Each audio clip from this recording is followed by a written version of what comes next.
ಹೆಣ್ಮಕ್ಳು ಬಿಟ್ರೆ ದುಃಖ ಪಡಬಾರ್ದು. ಚಿಂತನೆ ಮಾಡೋದು, ಭಗವಂತ ನಾನು ಒಂದು ಹೆಣ್ಣ, ತಾಯಿ ಸ್ಥಾನದಾಗ ಅದೀನಿ. ಇವತ್ತು ತಾಯಿ ಅಂತ ನನಗೆ ಒಂದು ಮಾನ ಸಮ್ಮಾನ ಸಿಗಬೇಕಾಯ್ತ, ನಾನು ಹೊಟ್ಟಿಲಿ ಮಗು ಹುಟ್ಟಿದ್ದ ನಾ ತಾಯಿ ಸ್ಥಾನ ಸಿಕ್ಕತ್ತೆ ಅಂತಕ್ಕಂಥ ಹೆಮ್ಮೆ ಪಡ್ಕೋಬೇಕು. ತಂದೆ ತಾಯಿ ಅಲ್ಲ, ತಾಯಿ ತಂದೆ ಕೈಲಾಸ ಸ್ಥಾನ ತಾಯಿ ಕೊಡಲಾಗಿದೆ ನಮ್ಮ ದೇಶದ ಭಾರತೀಯ ಸಂಸ್ಕೃತಿ, ಜೈನ ಧರ್ಮ ಸಂಸ್ಕೃತಿ ಒಳಗೆ. ಅದಕ್ಕೆ ಹೆಣ್ಣು ಅಂದಾಗ ಆ ಸ್ಥಾನವನ್ನು ನೋಡ್ತಕ್ಕಂಥ ಭಾವನೆ ನಮ್ಮಲ್ಲಿ ಮೂಡಬೇಕು.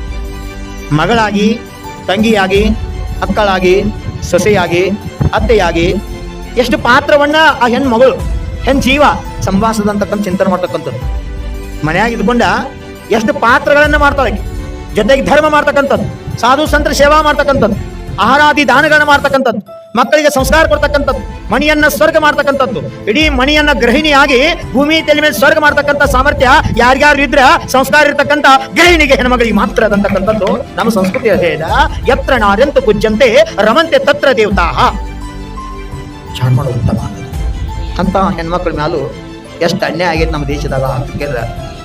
ಬರೆದ್ರ ಬುಕ್ಗಳು ಮುಗಿಯ ಸಾಲಂಗಿಲ್ಲ.